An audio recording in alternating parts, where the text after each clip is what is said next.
O deputado Cassado Deltan Dallagnol deve prestar depoimento à Polícia Federal hoje à tarde. Sem foro privilegiado, o ex-procurador da Lava Jato foi surpreendido no fim do mês passado com uma intimação para depor no âmbito de inquéritos nos tribunais superiores. O documento não diz especificamente do que se trata o inquérito, mas Dallagnol consta como investigado e vai depor online hoje, no modelo online, Pavanato. É muito interessante que parece realmente uma marcação, uma perseguição contra uma figura que desafiou, de certa forma, o estabelecimento, desafiou todos aqueles que estavam, né, acomodados com o sistema, onde você não via político ser investigado, você não via político ser condenado, e a Lava Jato, ela quebrou esse sistema. Com a Lava Jato, pela primeira vez na história, nós conseguimos ver pessoas muito poderosas, pessoas que, inclusive, tinham passado pela presidência da República, sendo investigadas, condenadas e presas. E, durante um tempo, o brasileiro olhou para tudo isso e falou: rapaz, é possível no Brasil que haja justiça? É possível ter esperança no Brasil? E todos ficaram esperançosos com o que aconteceu com a Lava Jato, mas não. O sistema contra-atacou, a Lava Jato praticamente acabou, os políticos estão de volta à ativa, os empresários estão de volta à ativa, toda a corrupção parece que não aconteceu, os bilhões e bilhões recuperados pela justiça parece que vieram do nada. E a gente vê o promotor, que é o cara que estava ali, zelando pela justiça, que estava fazendo o seu trabalho, buscando a justiça e a ordem, sendo agora, perdendo mandato, perdendo direitos políticos, sendo alvo de investigação, sendo perseguido pela justiça. E por quê? Tudo porque ele ousou incomodar um sistema que está acostumado com a corrupção, que está acostumado a não ter que dar satisfação ao povo e não ter que dar satisfação à justiça. Então é muito triste ver tudo isso. E o brasileiro, quando olha, eu como brasileiro digo, quando a gente olha para isso acontecendo, a gente fica desesperançoso. Porque parece que toda uma luta de anos e anos, tudo que a gente viu acontecer, todo o progresso que parecia que o Brasil vinha conseguindo alcançar, está indo por água abaixo. É desanimador, é decepcionante e é triste ver o Brasil nessa situação. A gente parece que vai ter que começar do zero. Ô, Mano, o que você está olhando pro Pavanato e achando que ele é incoerente, hein? Porque como é que a gente chegou nessa situação, né? Como é que a Lava Jato foi desmontada? Com o voto e a indicação de quem, né? Então... Enfim, eu acho que a gente chegou nessa situação com pessoas que pregaram voto nulo. Lula e Bolsonaro são iguais. Pessoas que disseram, eles são a mesma coisa. Agora você tem o presidente da República... O voto nulo levou Cássio Nunes Marques ao Supremo Tribunal Federal. Foi isso que aconteceu. A questão é, Lula está na presidência da República, a maré virou, a direita tem sido perseguida exatamente por pessoas que foram omissas. Como a maré virou? Exige coragem, política exige a determinação de escolher de liderança. A maré virou porque o Brasil estava sob a liderança do maior incompetente que já passou. Deixa eu receber quem nos acompanha pelo rádio. Agora são 11 horas e 5 minutos. Nós estamos discutindo aqui no Morning Show desta sexta-feira. Sejam todos muito bem-vindos. Mas o Dallagnol deve prestar depoimento hoje à tarde à Polícia Federal. E aqui nós iniciamos apenas, certo, meu querido Felipe Campos? Uma discussão de quem é a culpa. De quem que é a culpa? Se é dos isentões ou se é do Bolsonaro. De quem que é? Do Bolsonaro? Por favor, podem continuar que estava bom. Sabe o que é engraçado? Até Dilma Rousseff, símbolo da incompetência, foi reeleita. Bolsonaro não. Nossa, até que enfim. E aí... de palmas pro Mano. Foi reeleito. E Bolsonaro conseguiu ser mais incompetente politicamente do que Dilma, a ponto de nem ser reeleito. E aí...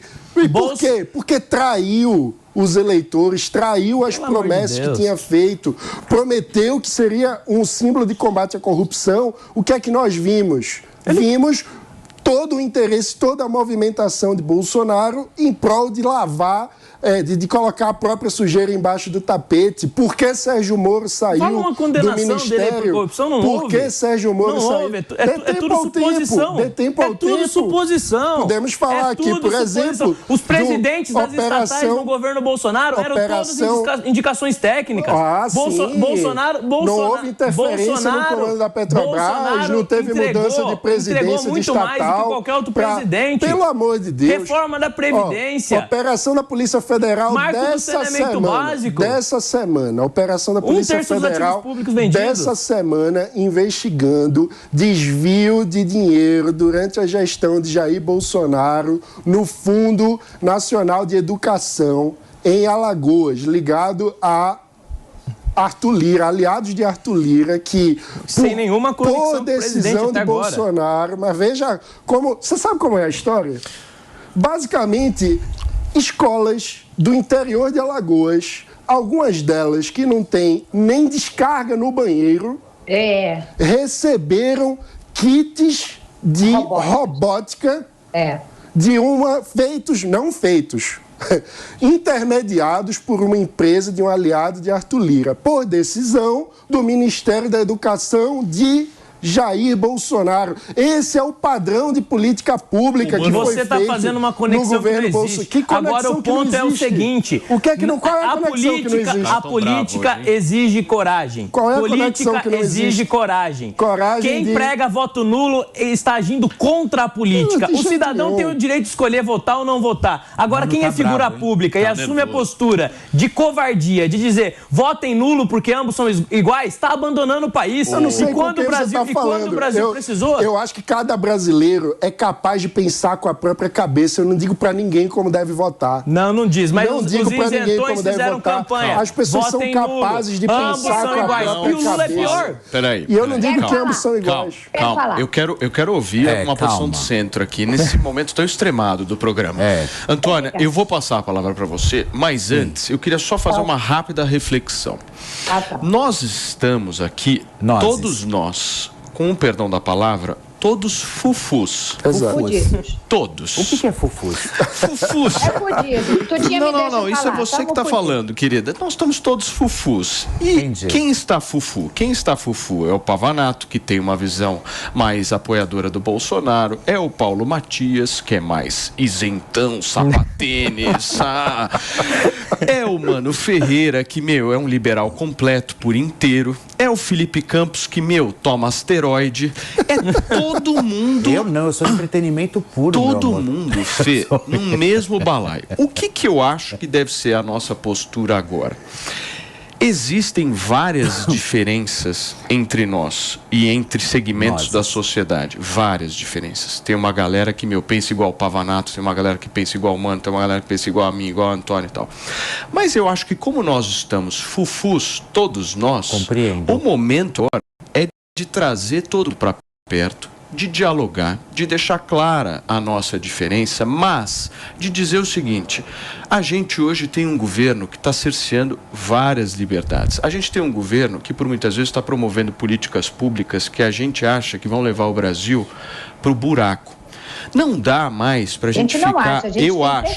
Eu acho que não dá mais para a gente ficar na página de Bolsonaro. Essa página, daqui a algumas semanas, ela vai ser virada. Na minha opinião, eu acho que ele vai se tornar inelegível pelo Tribunal Superior Eleitoral. Ele não vai ser mais alguém que vai estar no âmbito político de se candidatar e tal. Não vai ser mais candidato à presidência da República. Só que a gente precisa avançar. E eu acho que a galera que apoiou ele, de alguma forma, precisa entender isso e, buscar alternativas. Essa alternativa que a gente estava trazendo aqui, do Tarcísio, do Zema, do Eduardo Leite, ela precisa ser colocada mais à mesa, Antônia. A gente precisa olhar um pouquinho mais para frente. Às vezes eu acho que a gente está olhando muito para trás e, a culpa é do isentão, a culpa é de não sei o quê. Amigo, você não está entendendo? Quem olha para o Bolsonaro e não vê que o Bolsonaro errou no processo, Bolsonaro errou, é óbvio que errou. Augusto Aras é procurador-geral da República. O Dallagnol foi cassado por ministros indicados pelo Bolsonaro. É óbvio que o Bolsonaro errou. Ele errou muito no processo. Então, peraí, entendeu? E é preciso aprender com os erros. A questão não é dizer que Bolsonaro é perfeito ou não. Vamos olhar pra frente agora, Vamos olhar pra frente. A questão é que tem pessoas... Porque não dá pra ficar babando o ovo de político. Tem pessoas que querem projetos políticos substitutos substitutos. E para ter esses projetos políticos substitutos, precisa demonizar tudo do outro governo. Não é e isso, ignorar todos os grandes feitos. O Mano é incapaz de admitir qualquer grande feito por parte do governo Bolsonaro. E o tempo todo coloca o Bolsonaro em pé de igualdade com o Lula. Não estão em pé de igualdade. Eu não coloco em pé de igualdade, eu critico os dois, cada um pelos seus defeitos. Isso não é dizer que os dois são iguais. Antoninha, me traz uma posição equilibrada no meio de tantos extremos. Porque você é equilibrada, graças a Deus. Isso, deixa a titia falar. É o seguinte, eu entendo o que o Mano fala e entendo o que o Pavanato fala. Acontece o seguinte, reza a lenda, não sei se é verdade, né? Mas que essa história do Bolsonaro ser inelegível já era um acordo lá de trás, ó, você volta, só volta para o país se vocês não forem me prender, etc e tal. Isso são coisas que a gente escuta, eu não faço ideia do que seja real, do que não seja. E aí você vai se tornar inelegível, né? E a gente está percebendo que a coisa está caminhando para os rumores, né, que lá de trás, que chegou até mim e acho que até vocês também. Muito bem. O Bolsonaro se tornando inelegível, é óbvio que ele não vai perder a força política dele. Quem ele indicar, quem ele disser, quem ele apoiar, tem grandes chances, sim, tá, de se dar bem. Pode ser que não seja com a mesma força que foi agora, que foi em 2018 e que foi agora em 2022. Mas ainda tem, sim, o seu legado. Isso a gente não pode negar. O que o Bolsonaro errou e que, ao meu ver, é inadmissível, uma vez que ele teve uma escola de 20 e tantos anos na Câmara. Ele sabe quem é ali dentro, ele sabe como o sistema é bruto e como funciona. Eu entrevistei o Bolsonaro e, quando eu perguntei para ele quem você vai indicar, que foi uma pergunta encaminhada pelo Alexandre Garcia, que eu tinha entrevistado o Alexandre Garcia de manhã e à tarde entrevistei o Bolsonaro. Eu falei, olha, eu tenho uma pergunta que o Alexandre pediu para lhe fazer. Quem você vai indicar para o PGR? Para a PGR. E aí, ele não tinha afirmado que era Augusto Aras, mas em off ele falou que já estava certo que era Augusto Aras, está querendo indicar Augusto Aras. Você vê um monte de decisão que Augusto toma contrário ao Bolsonaro. Tem a história dos ministros, tem aquela história lá do outro ministro que fizeram festa para ele, que a primeira-dama falou em línguas.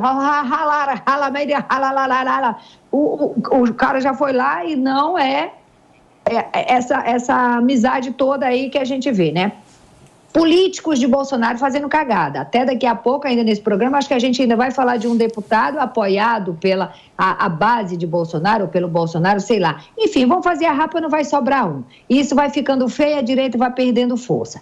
Agora, a gente precisa parar de discutir sobre homens e falar sobre situações, sobre projetos, sobre um país que avança. E é óbvio, para finalizar, que não dá para comparar ainda com tanta burrice de Bolsonaro, o Bolsonaro com o Lula. Porque se hoje dissesse, olha, não tem mais ninguém na face da terra, é Lula ou Bolsonaro? Ainda assim, eu diria Bolsonaro. Ponto. Não, perfeito. Isso aí, todo mundo pode ter a sua opinião e eu não vejo problema nenhum disso. Eu acho só que a realidade vai se impor.